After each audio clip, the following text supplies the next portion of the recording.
Si les visiteurs du Futuroscope de Poitiers n'ont pas l'impression de se retrouver dans un parc d'attractions, c'est qu'il y a 25 ans, on a tout simplement pensé à planter des arbres, beaucoup d'arbres.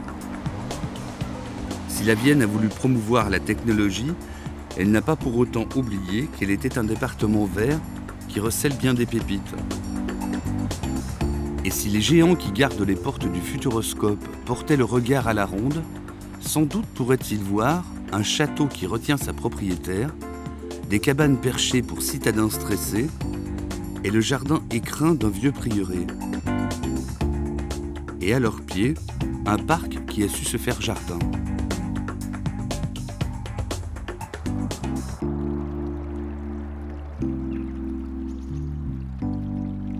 Il y a 25 ans, on était dans un champ de betteraves. Le guide du routard parlait d'un terrain vaguement agricole et agricolement vague à l'époque. Et donc on s'est posé là avec des remblais artificiels. C'était un peu comme un catalogue d'objets avec ces bâtiments créés par un designer plus que par un architecte, éloignés les uns des autres. Parce que René Monory s'était inspiré du principe d'une expo universelle. Donc il fallait que le geste architectural soit puissant et que les bâtiments soient bien différenciés, éloignés les uns des autres. Avec le temps, la nature a progressivement fait son travail. Et lorsque je suis venu il y a 10 ans, elle avait déjà une très jolie place. Ce qu'on a peut-être fait depuis 10 ans, c'est ramener la poésie, ramener l'artiste dans les allées, dans les jardins, notamment en invitant les sculpteurs, les gens du land art, mais aussi les artistes de rue à venir faire vivre tous ces interstices.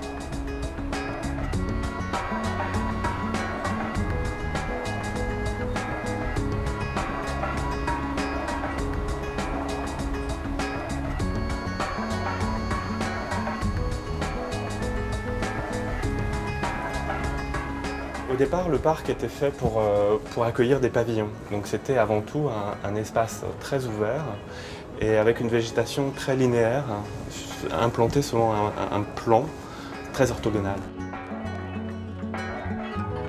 On souhaite garder un peu cette orthodoxie, on souhaite aussi vraiment que les pavillons ressortent comme des joyaux au milieu d'un écrin. Mais il y a aussi paradoxalement une envie de conserver cette intimité qu'on a développée avec le temps. C'est-à-dire qu'on a des jardins, alors qu'au départ on avait un parc. Et ces jardins apportent de l'intimité qui est intéressante pour le visiteur.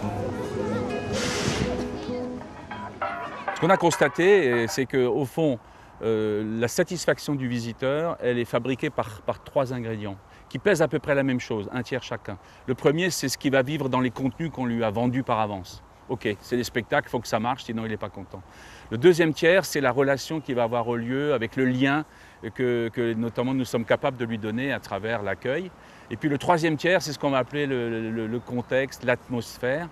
Et là, le végétal, mais plus généralement, le rapport au lieu va fonctionner de manière très importante. Le lieu est historiquement façonné par un architecte, il est pétri de technologies qu'ont amené les ingénieurs. L'idée, c'est d'amener le troisième acteur, qui est le poète par la beauté de la nature, par l'art dans la nature. Et c'est effectivement cette troisième dimension qui ouvre encore de jolies perspectives pour nous. On a 60 hectares, c'est énorme, c'est presque aussi grand qu'un autre grand parc près de Paris. Et donc cet espace, il doit être mis à profit pour point faible devenir point fort, pour être dans un lieu où l'on respire à tous les sens du mot. Là, on est maintenant dans une nouvelle génération qui va s'ouvrir avec ces artistes de land art et de rue, qui sont plutôt dans l'idée de corriger le lieu, entre guillemets, pas simplement de lui ajouter quelque chose. Par exemple, on travaille sur les toits, parce qu'on voit souvent les toits depuis une tour qui nous permet de monter à 40 mètres, mais aussi de plusieurs endroits. On a cette vision des toitures. On va demander donc aux artistes de faire en sorte que ce soit un élément positif et non pas négatif. Donc on rentre plutôt dans cette nouvelle phase où ce que le végétal nous permet va corriger ce que le reste ne permet pas de donner. À la fin des années 90, on était plutôt sur un futur science, un futur technologie. Aujourd'hui, on est beaucoup plus sur des notions de futur et de nature. On se préoccupe beaucoup plus de ce que peut devenir notre environnement. Et donc, c'est aussi pour ça que je pense qu'aujourd'hui, la thématique des jardins intéresse ceux qui cherchent des tendances d'avenir, parce que le jardin, on est aujourd'hui convaincu, l'environnement, c'est une partie intégrante de notre vie. Et le réinventer fait partie aussi de notre métier. On a aujourd'hui une palette très large de possibilités de s'amuser avec des jardins.